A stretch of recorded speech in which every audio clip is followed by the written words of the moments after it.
मर्जी रब दस हुण तेरी मर्जी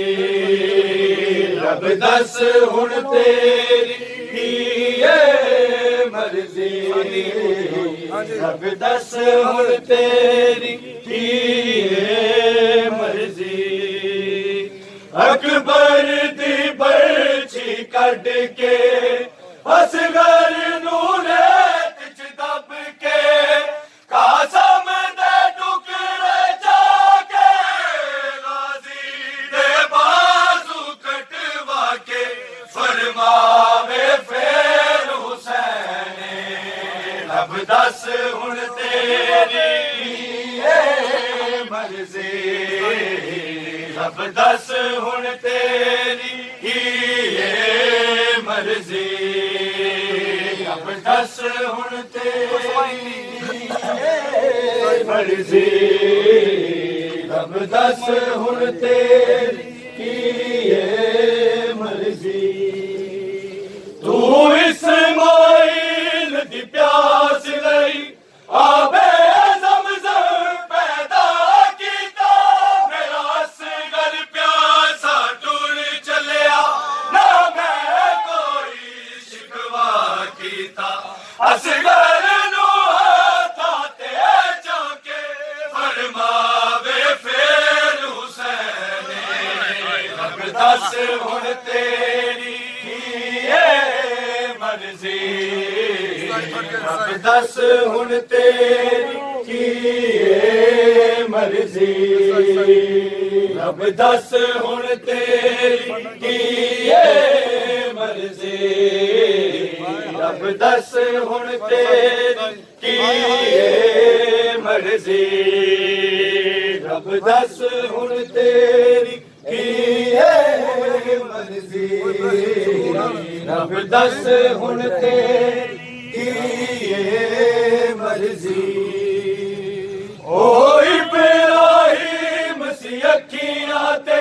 बन पटिया पुत्र नूं रोंदा मैं पुत्र जवान दे लाशे चो विच मकतल बर्छी कढदा रहा अकबर दे सीने ते आके फरमावे फेर हुसैन रब दस हुण तेरी मर्जी रब दस हुण तेरी मर्जी रब दस हुण तेरी मर्जी रब दस हुण तेरी मर्जी औलाद ज़ैनब दी नहीं रहनी ते तोर मेरा विच मकतल में लाल दे मुड़ नहीं आने अजे सोच रहा हाय गल में गल मोहम्मद नू लाके फरमावे फेर हुसैन रब दस हुण तेरी मर्जी रब दस हुण तेरी मर्जी रब दस हुण तेरी मर्जी रब दस हुण तेरी मर्जी मेरी 4 सालों दी बचड़ी भी बन के